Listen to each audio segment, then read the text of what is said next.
Hello everybody, named Shaleese. Welcome everybody to my movie review of The Flash. And I gotta say this. In all fairness, we gotta separate Ezra Miller from the Flash character. We gotta separate the art from the artist. Now, my personal opinion, I don't care for Ezra Miller as a person. In my personal opinion, I think that guy should be in jail by now. And the only reason why he's not is because he's a Hollywood elite. Other than that, let's talk about the art that he has done. I enjoy him as Barry Allen. I understand the entire thing of this entire film about the Flash. And I gotta be honest with you, I didn't really care too much about this movie. I didn't love it. If I was younger, maybe.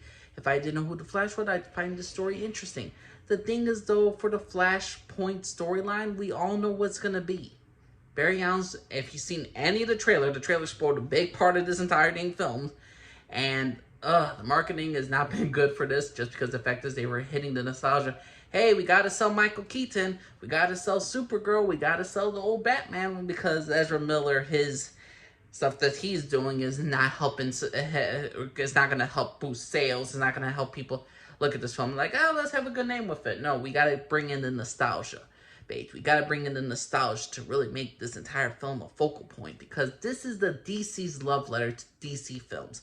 You have to see this film just because it's, in my opinion, it's a movie that is a love letter to DC. If you like the old superhero films such as Superman, 1978, if you like Christopher Reeve, if you love any of the old DC style superheroes, you're going to love this film.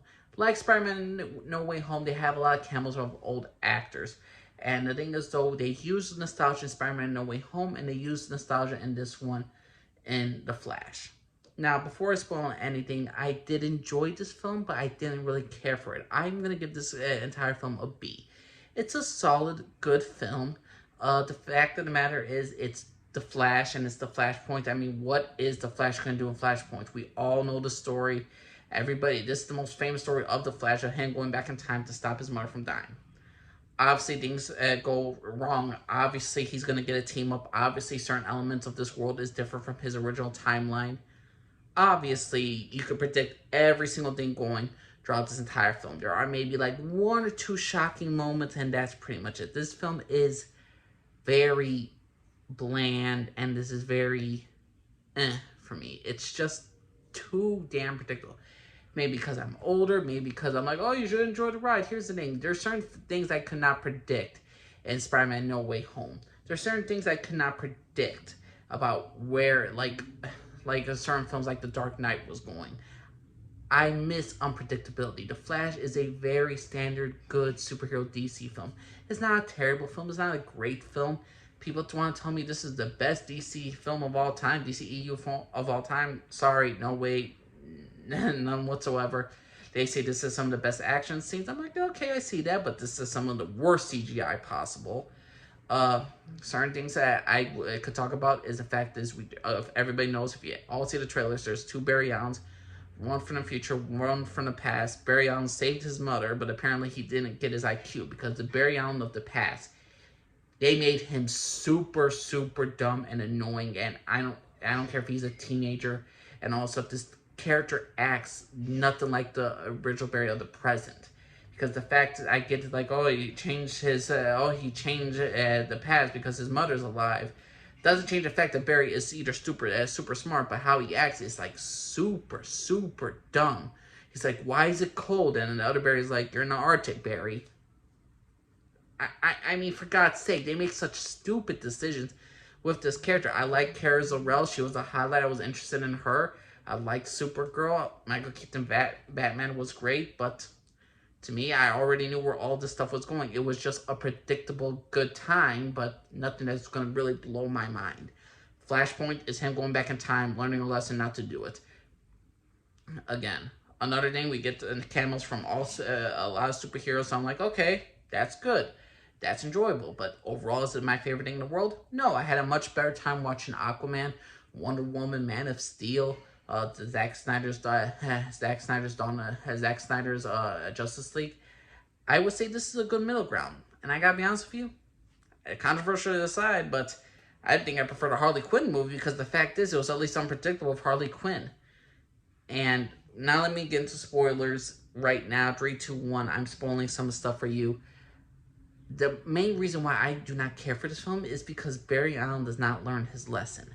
He knows that he should not have messed with the timeline, and he must let go of his mother. He must let go of his mother, who he knows is going to die, and he will never be able to fix it. The thing is, though, he still goes back in time at the end of the day to make sure his father could get released from prison. He still messes with the timeline after he realizes he messed it up the first time. I'm sorry, I'm just not a big fan of this entire ending. Like, oh, he changed the timeline. His father's now free from freaking jail. But what happened? Oh, we get a different Batman, a different Bruce Wayne. We get George Clooney returning. The consequences of Barry just did not matter. He just did not learn about his freaking mistake of what he has done. Again, this entire movie is all about Barry learning that he made a mistake and he must let go of things. If he can't fix things, he can't fix it.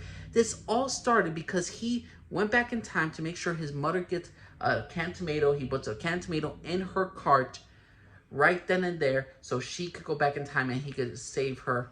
And in other words, his father won't be convicted of the crime of murdering his wife. And also, the fact is, she ain't going to be alone when the murder happens. So she's alive, no big deal. So he just moves a tomato in the cart. That's caused this entire ripple effect in the entire movie.